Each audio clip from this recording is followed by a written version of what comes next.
سلام پاکستان 24 نیوز کے ساتھ میں ہوں ابو ذر معظم۔ بلیٹن کا باقاعدہ آغاز کریں گے اور سب سے پہلے آپ کو بتائیں گے تو سابق صدر آصف علی زرداری کا کہنا ہے کہ کراچی والوں کا شکریہ، کراچی کے ضمنی انتخابات میں جیت پر جالوں کو سلام پیش کرتا ہوں۔ عبدالقادر مندوخیل کی جیت پیپلز پارٹی پر عوام کا اعتماد ہے۔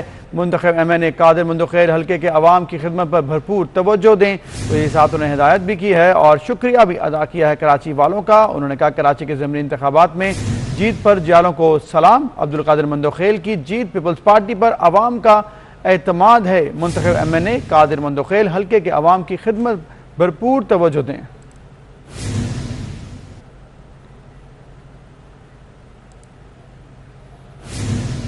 ادھر خوشاب پی پی 84 کے الیکشن میں چند روز اب باقی رہ گئے ہیں۔ 5 مئی کو ہونے والے الیکشن میں نون لیگ اور تحریک انصاف میں سخت مقابلہ متوقع ہے۔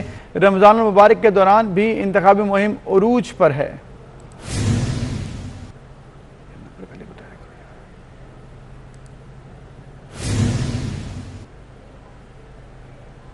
ادھر جنوبی افریقن اور برازیلین کرونا وائرس کی قسم بھی پاکستان پہنچ گئی ہے۔ ڈاکٹر عذرا پپیچو کا کہنا ہے کہ آغا خان یونیورسٹی میں سیمپل ٹیسٹ میں یہ تصدیق ہو گئی ہے۔ عذرا پپیچو کا کہنا ہے کہ کوئی کرونا ویکسین جنوبی افریقن اور برازیلین کرونا وائرس کے خلاف کام نہیں کرتی،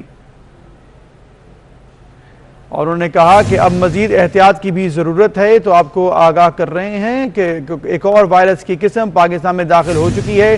جنوبی افریقن اور برازیلین کرونا وائرس کی قسم اب پاکستان پہنچ چکی ہے۔ ڈاکٹر عذرا پپیچو کا کہنا ہے کہ آغا خان یونیورسٹی میں سیمپل ٹیسٹ میں تصدیق ہو چکی ہے۔ انہوں نے یہ بھی کہا کہ کوئی کرونا ویکسین جنوبی افریقن اور برازیلین کرونا وائرس کے خلاف ابھی تک کام نہیں کر سکی۔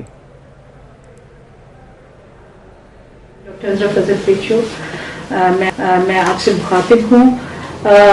کل جو ہے 13 جو ہے سیمپلز کی جینومک اسٹڈی ہوئی ہے، یہ آغا خان یونیورسٹی ہاسپٹل میں ہوئی ہے۔ اس میں 10 جو ہے یو کے ویرینٹ آئے ہیں اور 2 افریقہ اور برازیلین ویرینٹ آئے ہیں۔ تو آپ سمجھ سکتے ہیں کہ یہ نوعیت کس قسم کی نوعیت اور کس قسم کی دباؤ پڑ سکتا ہے ہیلتھ کی فیسلٹیز پہ، ہمارے ہاسپٹلز پہ، کیونکہ یو کے ویرینٹ بہت تیزی سے پھیلنے والا ویرینٹ ہے اور اس کا جو انفیکٹیوٹی ہے وہ ہے 60% کے قریب ہے اور 68% کے قریب اس کی فیٹیلٹی ہے۔ اور یہ جو ہے یہ ہم اور جو برازیلین اور ساؤتھ افریقن ویرینٹ ہے اس کی بھی فیٹیلٹی بہت ہائی ہے، اس کی یعنی اموات جو ہیں ان کی شرح بہت زیادہ ہے۔ اور اس کے علاوہ جو ہے یہ جو ہے ویکسین رسپانسو بھی نہیں ہے، یعنی کہ آپ اگر ویکسینیشن بھی کرتے ہیں تب بھی آپ کو یہ بیماری لگ سکتی ہے۔ افریقن ساؤتھ افریقن اور برازیلین ویرینٹ کی اگر لگ جاتی ہے تو آپ بہت زیادہ بیمار ہو سکتے ہیں۔ جو ہم ویکسینیشن ابھی کر رہے ہیں، جو نارمل ہمارے کووڈ-19 کی جو وائرس ہے اس سے تو یہ ویکسینیشن جو ہے اس سے ہمیں تحفظ دے سکتی ہے، لیکن یہ ٹیکے ساؤتھ افریقن اور برازیلین ویرینٹ کے خلاف کوئی تحفظ نہیں دیتے۔ احتیاط نہ برتی تو بھارت جیسے حالات ہو سکتے ہیں۔ جنوبی افریقہ اور برازیلین کرونا وائرس کی قسم پاکستان پہنچ چکی ہے اور اب تک آغا خان یونیورسٹی میں سیمپل ٹیسٹ میں یہ تصدیق بھی ہو چکی ہے۔ یہ تمام معاملہ ہے انتہائی تشویشناک کہ کوئی ویکسین جنوبی افریقی اور برازیلین وائرس کے خلاف ابھی تک کام نہیں کر سکی ہے۔ انٹرنیشنلی بھی یہ بات ابھی تک سامنے آئی ہے۔ ابھی آپ کو لے چلیں گے اسلام آباد، جہاں پر معاون خصوصی شہباز گل اس وقت پریس کانفرنس کر رہے ہیں۔ 9.6 اب مجھے نہیں پتا یہ الیکشن رہے گا دوبارہ ہوگا، وہ الیکشن کمیشن کو پتا ہے، لیکن میں نے رول دیکھا پڑھا جو لوگوں سے سنا کہ 10% سے کم ووٹنگ ہو، 5% وومن ووٹنگ سے کم ہو تو شاید الیکشن کا عدم ہو جاتا ہے۔ تو یہ تو اب الیکشن کمیشن ڈیسائیڈ کرے گا، لیکن یہ سمجھ سے باہر ہے کہ ان حالات میں اتنی جلدی میں الیکشن کروانا، چند دن ویٹ نہ کرنا، اس کی کیا ضرورت تھی؟ اور پھر ایک ایسا الیکشن جس پہ سبھی کو اعتراض ہے۔ آپ رات تک دیکھ رہے تھے پیپلز پارٹی بھی دھاندلی کہہ رہی تھی، نون بھی دھاندلی کہہ رہی تھی، پی ٹی آئی بھی کہہ رہی، سبھی جماعتیں دھاندلی کہہ رہے ہیں۔ یہ آپ سب نے اپنی رات 12 بجے تک سکرینوں پہ دیکھا، یہی دیکھتے ہوئے ہم سوئے۔ تو اس سے پرائم منسٹر عمران خان کا وہ جو درینہ مطالبہ ہے، 2 دہائیوں کا مطالبہ جو ہے پرائم منسٹر عمران خان کا کہ آئیں الیکشن ریفارم کریں، جب الیکشن ہوتا ہے سب ایک دوسرے کے اوپر دھاندلی کا الزام لگاتے ہیں، جوتوں میں دال بٹتی ہے، ایک دوسرے پہ الزامات لگائے جاتے ہیں، جس کی گورنمنٹ ہوتی ہے اس پہ الزامات لگائے جاتے ہیں, جیسے بھی پیپلز پارٹی پہ لگ رہے ہیں. جیسے ہی الیکشن ختم ہوتا ہے پھر سب بھول جاتے ہیں, کیونکہ ان تمام چوروں کا انٹرسٹ اسی طرح کے الیکشن میں ہے اصل میں. ورنہ جتنا یہ الیکشن کے دن پہ چیختے ہیں, اب آپ مریم بی بی کو دیکھیں جیسے وہ چیخ رہی ہیں, زبیر صاحب چیخ رہے ہیں کہ ہمارے ساتھ دھاندلی ہو گئی, شہباز شریف صاحب, آپ کو یاد ہے نا جب ہم سینٹ کا آئیڈینٹیفائبل ووٹ کہہ رہے تھے تو ان چوروں کی آپ نے اس میں جو جسٹیفیکیشن تھی وہ سنی تھی آپ نے, وجہ توجیہ جو تھی ان کی وہ سنی تھی آپ نے. آج یہ رو رہے ہیں, کل یہ الیکشن جیت جائیں گے کوئی دھاندلی کر کے تو یہ بڑے خوش ہوں گے, ہار جائیں گے یہ روئیں گے. تو ایک لیڈر ہے پاکستان میں جس کا نام عمران خان ہے, جو پہلے دن سے کہہ رہے ہیں کہ فری ٹرانسپیرنٹ الیکشن کروائیں, ہم ہاریں یا جیتے آئیں ٹیکنالوجی لے کے آتے ہیں, الیکٹرانک ووٹنگ کروائیں, ٹیکنالوجی لائیں جیسے امریکہ میں دوسرے ملکوں میں ہوتا ہے, ٹرانسپیرنٹ الیکشن ہو. جب یہ بات ہوتی ہے تو احسن اقبال جیسے شخص جو پڑھے لکھے نارملی معلوم ہوتے ہیں, جو امریکہ کی ایک اچھی یونیورسٹی سے پڑھے ہوئے ہیں, معلوم تو یہی ہوتا ہے, لیکن وہ بات اتنی جاہل کرتے ہیں کہ سمجھ نہیں آتی. مثلا انہوں نے کہا کہ پیپر ٹریل, امریکہ کی طرز کی ووٹنگ کریں گے تو پیپر ٹریل نہیں ہوگا. یہ پتہ نہیں کس امریکہ میں رہیں کس میں, اس میں بھی تو 2 نمبری نہیں کی کہیں, کیونکہ امریکہ میں پیپر ٹریل بھی ہوتا ہے الیکٹرانک ووٹ کا. یہ ایسے ہی ہے جیسے آپ اے ٹی ایم سے پیسے نکالتے ہیں تو آپ کو پرچی بھی ملتی ہے ساتھ, پیپر ٹریل بھی ہے آپ کے پاس. تو یہ اس طرح کی توجیہ دینا, تو ہم ایک دفعہ دوبارہ دعوت دیتے ہیں انہیں.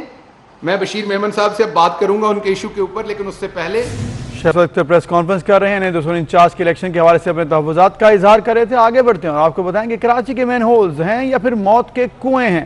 سبا سینما چرنگی میں مین ہول 2 جانے لے گیا ہے. بچہ مین ہول میں گرا تو نوجوان بچانے کے لیے وہاں پر کودا, لیکن افسوسناک یہ بات ہوئی کہ دونوں ہی جان کی بازی ہار گئے. علاقہ مکینوں کا کہنا ہے کہ کئی بار شکایات کے باوجود کوئی سنوائی نہیں ہوتی ہے.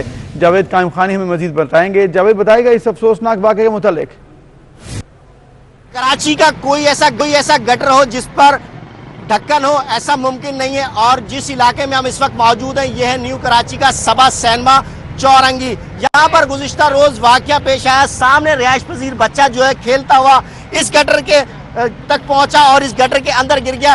قریبی جو ہے وہ کچھ لوگوں نے اس بچے کو اس گٹر میں گرتے ہوئے دیکھا اور اس کے بعد جو ہے وہ ایک شخص نے اس گٹر میں کود کر اس کی جان بچانے کی کوشش کی, لیکن نہ ہی وہ خود جہاں پر ہو سکا نہ ہی بچے کو بچا سکا. یہاں جو لوگ موجود ہیں ان سے جاننے کی کوشش کرتے ہیں. مجھے بتائیے گا کہ کیا ہے یہ اس طرح کے گٹر کے ڈھکن یا کیوں نہیں, حالانکہ یہ انڈسٹریل ایریا ہے. یہاں سے لے کے ایوب پور تک سب گٹروں کے ڈھکن کھلے ہوئے ہیں, کوئی ڈھکن, بہت کمپلینیں دی, خود یہ ٹھنڈی ہواؤں میں اے سیوں میں بیٹھے ہوئے یہاں پہ غریبوں کے بچے مر رہے ہیں. ہمارے سامنے کل 3 بندے مرے یہاں پہ اور وہاں سے نکلے.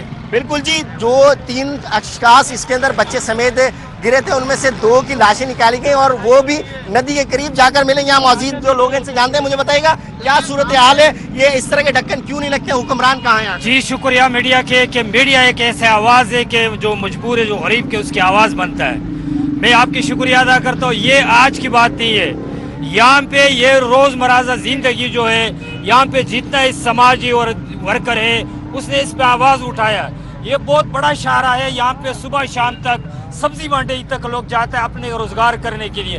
پھر یہاں پہ یہ انڈسٹری ایریا ہے, یہ عام جگہ نہیں ہے, یہ گٹر لین سے روزانہ کی بنیاد کے اوپر گٹر لین سے روزانہ کی بنیاد پر حادثے رونما ہوتے ہیں. کبھی کوئی گاڑی جو ہے وہ اس کے اندر گر جاتی ہے, اس کا ٹائر اس میں پھنس جاتا ہے, تو کبھی جو ہے وہ کوئی بچہ کھیلتا ہوا کود جاتا ہے, اس کے اندر گر جاتا ہے اور اپنی جان گنوا بیٹھتا ہے. مزید جو لوگ ہیں ان سے مانتے ہیں کل کے واقعے کے بارے میں. اچھا مجھے بتائیے گا کہ کیا واقعہ ہوا تھا کل آپ نے دیکھا تھا؟ کل یہ دیکھا تھا سر, کل 4 بجے کا یہ واقعہ ہے. کل 4 بجے یہاں سے بچہ جو ہے نا گرا ہے, اس کو بچانے کے لیے پٹھان رکشے کے اندر آ رہا تھا.